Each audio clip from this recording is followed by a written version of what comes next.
maka larisilah Bapak Tabib ini. Ini himbauan Mindok nih.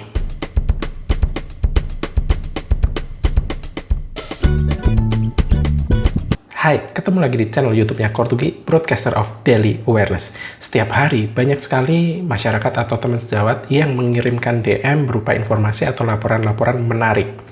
Saking banyaknya, jika laporan itu Mindok bikin atau kemas sebagai edukasi, itu meskipun dirilis setiap hari, tidak akan bisa mengcover seluruh laporan yang masuk.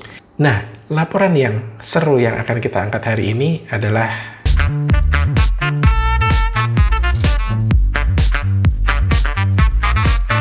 tempo hari ada sejawat yang mengirimkan laporan bahwa dia telah menerima broadcast seru. Broadcastnya seperti ini. Telah hadir di kota Medan, pengobatan denyut gigi langsung sembuh untuk selamanya. Gigi tidak perlu dicabut, gigi pencerna, gizi ke dalam tubuh, awas sakit gigi, nanti kena penyakit asam lambung. Itu penyakit rontok, mari sembuh.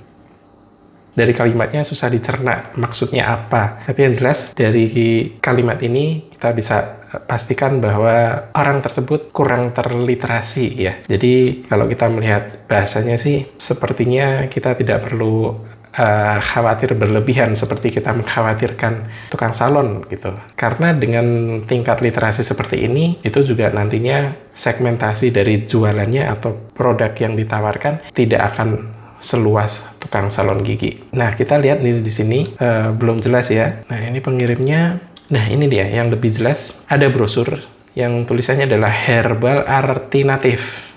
Mungkin maksudnya adalah alternatif. Bisa kita lihat juga di sini bahwa betul kalau literasinya kurang tinggi gitu ya. Mindok rasa juga segmentasi jualannya juga nggak bakal luas-luas amat gitu. Siapa sih yang akan mempercayai orang yang menuliskan alternatif aja salah gitu.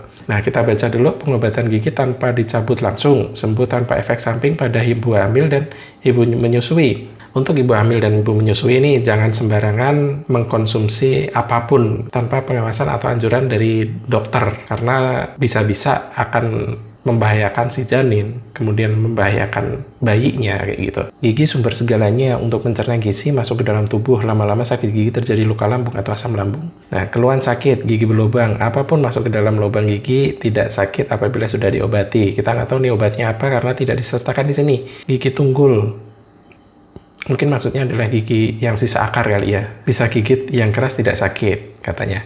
Kemudian gigi goyang, dipakai untuk makan tidak sakit, lambat laun tegak, tidak goyang. Jadi menurut dia dari yang goyang kemudian tegak lagi atau kencang lagi kayak gitu ya. Gigi ngilu, apapun masuk berbentuk air langsung tidak ngilu lagi apabila diobatin. Oh, jadi maksudnya gigi sensitif jadi nggak sensitif lagi kalau kena air kayak gitu mungkin ya. Gigi gusi bengkak, diobatin sekarang 5 menit langsung kempes, denyutnya reda. Nah, ini adalah kalimat iklan ya. Obatnya nggak ada, kita nggak tahu, cuman dia teaser dulu nih gitu, trailer dulu bahwa obatnya bisa mengatasi keluhan-keluhan sakit yang ada di 5 poin tadi kayak gitu. Dengan seperti ini ya, bahwa urgensinya ini sebenarnya kalau dari persepsi Mindok sih tidak terlalu urgensi ya tentang adanya iklan-iklan seperti ini gitu. Karena juga siapa sih yang akan mempercayai kayak gini? Tapi tidak menutup kemungkinan juga ada orang-orang yang akan coba-coba gitu.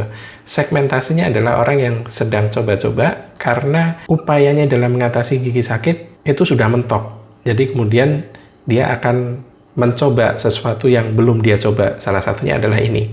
Tapi kalau kita bicara tentang segmentasi ya, ini mungkin selevel dengan tukang obat yang di pasar malam kayak gitu. Jadi banyak orang yang menganggapnya hanya sebagai hiburan aja. Mungkin ada 1-2 yang percaya, tapi itu tidak banyak gitu. Dia menyebut dirinya sebagai tabib. Ferdinand Lumban Raja dengan HP-nya dicantumkan. Nah, alamatnya di sini. Jadi kayaknya dia mengarahkan untuk datang ke alamat yang tertulis di situ atau tertera di situ. Nah, kita cek dulu nih untuk nomor HP yang ada di sini. Kita cari jejak digitalnya. Nah, rupanya ada ya. Kita lihat ini di sini ada video YouTube. Oke, ini dia jualan jeruk ya. Dan ini nomornya sama. Apakah ini orangnya? Kita bandingkan dengan yang tadi ya. Profile WA-nya. Ini ya, kayaknya sama ya. Kita lihat lagi.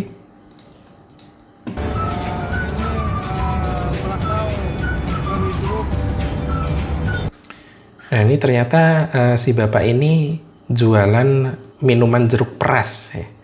Jeruk peras Pantai Buaya, Medan, Sumatera Utara. Melayani acara-acara seperti resepsi pernikahan, ulang tahun. Delivery order silakan hubungi nomor ini. Yang nomornya adalah sama dengan nomor si tabib tadi. Disponsori oleh, oke, ini channelnya si tabib kah? Kita cek. Oh, bukan ya. Teman-teman, ini bukan channelnya si bapak tabib. Tapi ini channel hanya membantu untuk mempromosikan jualannya si bapak tabib ini gitu. Jadi dia jualan ini ya sebenarnya ya. Ini tahun 2018, kemudian baru-baru kemarin dia menyebarkan broadcast selebaran itu gitu. Tolong jempolnya. Nah, oke. Jadi sebenarnya kita harus empati juga ya sama bapak tersebut gitu.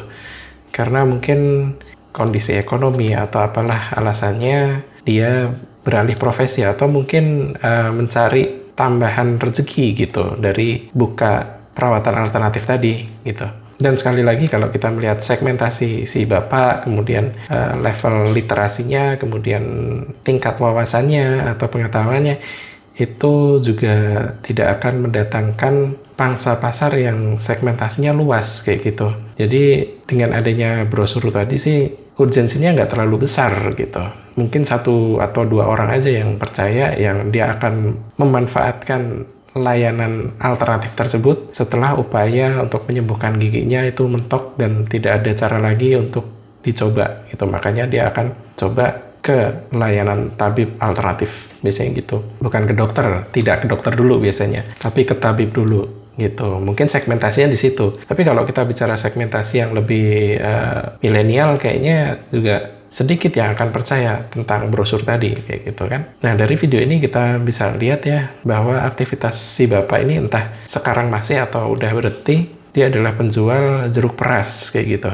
Nah, jika memungkinkan ketemu bapak tadi dan masih melakukan usahanya jualan jeruk peras, ya sebaiknya dilarisin aja gitu daripada dia membuka usaha yang lebih tidak ada manfaatnya di masyarakat.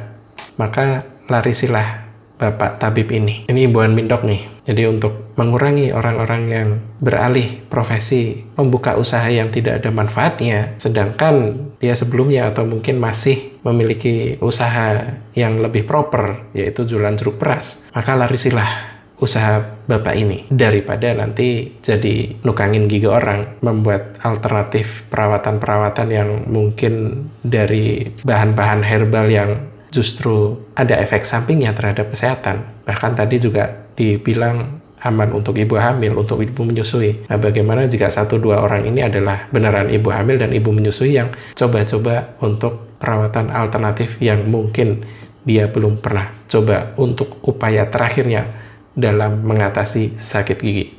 Oke, itu dulu dari Mindok. Semoga bermanfaat. Tetap waspada dan bye.